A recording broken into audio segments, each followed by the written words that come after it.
વિસ્તારમાં આપણા હિન્દુ ભાઈઓ જેને નામ લઈને કે તું હિન્દુ છો એમ કહીને ગોળી મારી છે, તો આપણે હિન્દુસ્તાનના મુસલમાનને ભેગું થઈ અને આતંકીઓને જવાબ દેવાનો છે કે અમે હંમેશા હિન્દુ અને મુસ્લિમમાં ભાઈચારો રહ્યો છે અને રહેવાનો જ છે જ્યાં સુધી એમને મોત ના આવે ત્યાં સુધી। અને હિન્દુસ્તાન જિંદાબાદ થા, જિંદાબાદ હે और जिंदाबाद रहेगा। હિન્દુસ્તાન जिंदाबाद। જી, મારું નામ પૃથ્વીરાજસિંહ વાળા છે।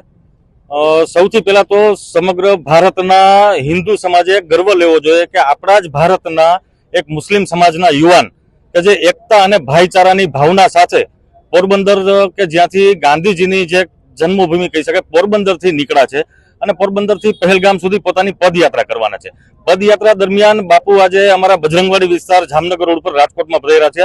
બજરંગવાડી વિસ્તારમાં અત્યારે આપ જોઈ શકો છો કે હિન્દુ મુસ્લિમ તમામ સમાજના લોકો અત્યારે બાપુનું સ્વાગત કરવા માટે અને બાપુનો ઉત્સાહ વધારવા માટે અત્યારે બધા અહીંયા ઉપસ્થિત છે। પણ હિન્દુ સમાજે ગર્વ લેવો જોઈએ કે સમગ્ર ભારતની અંદરથી બાપુ અત્યારે એકતાનો સંદેશ લઈને નીકળ્યા છે। બીજા નંબરમાં જ્યારે આતંકવાદી હુમલો થયો ત્યારબાદ સમગ્ર ભારતમાંથી આપણી જ ભારતની જ બે દીકરીઓ કે જે એક હિન્દુ સમાજની હતી અને એક મુસ્લિમ સમાજની હતી, તો એમને પણ ત્યારે પાકિસ્તાનને જડબાતોડ જવાબ આપીને અને ભારતનું નામ રોશન કર્યું છે ને સમગ્ર દલિત આપણા જે શહીદ થયા છે એ દરેક શહીદોને એને શ્રદ્ધાંજલિ આપી છે। ત્યારે આપણે વધારેમાં વધારે લોકોએ હિન્દુ સમાજ મુસ્લિમ સમાજ દરેક સમાજે વધારેમાં વધારે લોકોએ પહેલગામ સુધી બાપુ જ્યારે નીકળી રહ્યા છે એકતાનો સંદેશો લઈને, ત્યારે દરેક સમાજે એમને સહકાર આપવો જોઈએ અને એમનું સ્વાગત કરવું જોઈએ।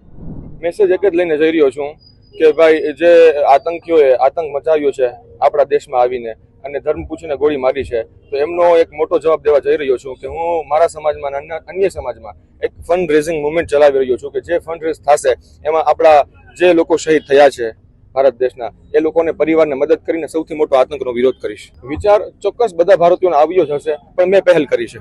જી ભાઈ, એક આ મુવમેન્ટની એક બીજી વાત એ પણ છે કે ભાઈ હું તમામ મારા ખાસ કરીને મુસ્લિમ સમાજ સમગ્ર હિન્દુસ્તાનના કે ભાઈ તમે તમારી મસ્જિદોમાં અને દરગાહોમાં NDF નેશનલ ડિફેન્સ ફંડનું એક ફંડ બોક્સ હોવું જોઈએ, ભલે વર્ષના 5,000 જ નીકળે પણ એ આ સૌથી મોટો આતંકનો વિરોધ હશે આ દેશ માટે। ચોક્કસપણે હું મંદિરોનો કહેવાનો જ છું પણ હવે હું એક મુસ્લિમ સમાજનો યુવક છું, પણ આ મારા મિત્ર બાજુમાં બધા ઉભેલા છે, હું એમને એક વિનંતી કરું છું કે ભાઈ શરૂઆત મુસ્લિમો કરે ત્યારબાદ હિન્દુ કરે। એમના માટે આ મેસેજનું તો આપણે કામ કરી રહ્યા છીએ કે આપણે ફંડ રેઝિંગ કરી અને એમના પરિવારને પહોંચાડીએ જેથી કરીને એની આર્થિક મદદ કરી શકીએ આપણે। જો આ યાત્રા કદાચ 2 વર્ષે પણ પૂરી થશે પણ આપણે પૂરી કરવાની છે।